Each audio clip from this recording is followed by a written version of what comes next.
আসসালামু আলাইকুম everyone. Bangladeshi blogger Rafsan ফ্যামিলিতে আপনাদের আরও একবার স্বাগতম। কাছে এবং দূরে যে যেখান থেকে আমার ভিডিওটি দেখছেন, আশা করি সবাই আল্লাহর রহমতে ভালো এবং সুস্থ আছেন। আলহামদুলিল্লাহ, আল্লাহর রহমতে আমরাও ভালো আছি। কুরবানি ঈদের সময় পুরুষরা সবাই গরু কেনার জন্য ব্যস্ত হয়ে থাকে, আর আমরা গৃহিণী যারা আছি তারা সবাই ব্যস্ত হয়ে ঘরটাকে কিভাবে সাজিয়ে গুছিয়ে রাখবো। সেজন্য আমিও ঈদের আগে লেগে পড়লাম ঘরটাকে সুন্দর করে সাজানোর জন্য। আমার যেটুকু সামর্থ্য আছে আমি সেটুকু দিয়েই ঘরটাকে সাজিয়ে রাখি। আমার এখানে কিছু জিনিসপত্রে ময়লা পড়েছিল, সেগুলোকে আমি সুন্দরভাবে ধুয়ে ক্লিন করে নিচ্ছি। এরপর এগুলোকে আমি রোদ্দুরে শুকাতে দেব। আসলে যে কোনো জিনিসই ভালো করে পরিষ্কার করে রাখলে সেগুলোকে দেখতে কিন্তু অনেক ভালো লাগে। এই যে এখন আমি ছাদে চলে আসলাম এইগুলোকে রোদ্রে শুকাতে দেওয়ার জন্য।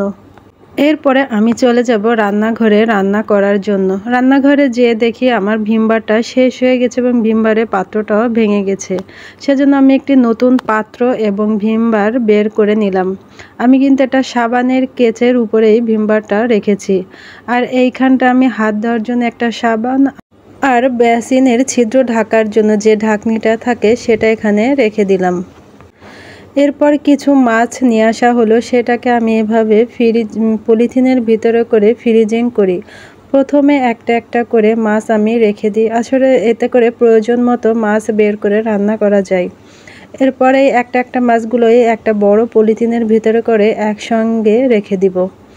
এতে করে রান্নার সময় আমার প্রয়োজন মতো একটা কিংবা দুটা বের করেই রান্না করলে হয়ে যায়। এরপর রান্নাঘরে চলে আসলাম রান্না করার জন্য। যত কাজই করি না কেন রান্নাটা তো করতেই হবে, না হলে হবে কিভাবে। এখানে আমি মুরগির মাংস রান্না করে নিব।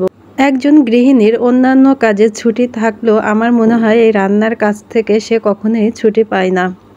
আলহামদুলিল্লাহ, আমার মনে হয় সবারই রান্না করতে ভালো লাগে, আমারও কিন্তু রান্না করতে ভালো লাগে। সেজন্য রান্না করতে কখনো ক্লান্তি মনে হয় না। রান্নাটাও কিন্তু আর্ট, যে যত রান্না করবে তার রান্নাটা ততই ভালো হবে।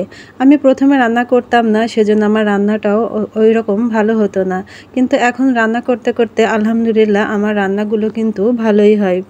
আমি শুধু মাংস রান্না করি না, এখানে কিছু ঢেঁড়স ভাজিও করে রেখেছি। আমার কিন্তু মাংস রান্না করাটাও শেষ। এখন আমি এর ভিতরে গুঁড়ো করে রাখা গরম মশলা দিয়ে মাংসটাকে নামিয়ে ফেলবো। আমি কিন্তু রান্না করার পরপরই চেষ্টা করি রান্নাঘরটা পরিষ্কার করে রাখতে। আসলে থালা বাসন ধুতে ধুতে আমার চুলাটা ঠান্ডা হয়ে যায়, সেজন্য আর পরিষ্কার করতে সমস্যা হয় না।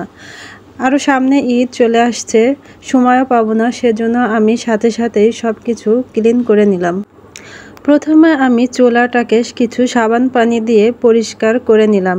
এরপর একটা শুকনা কাপড় দিয়ে এটাকে আমি ভালো করে মুছে নিলাম।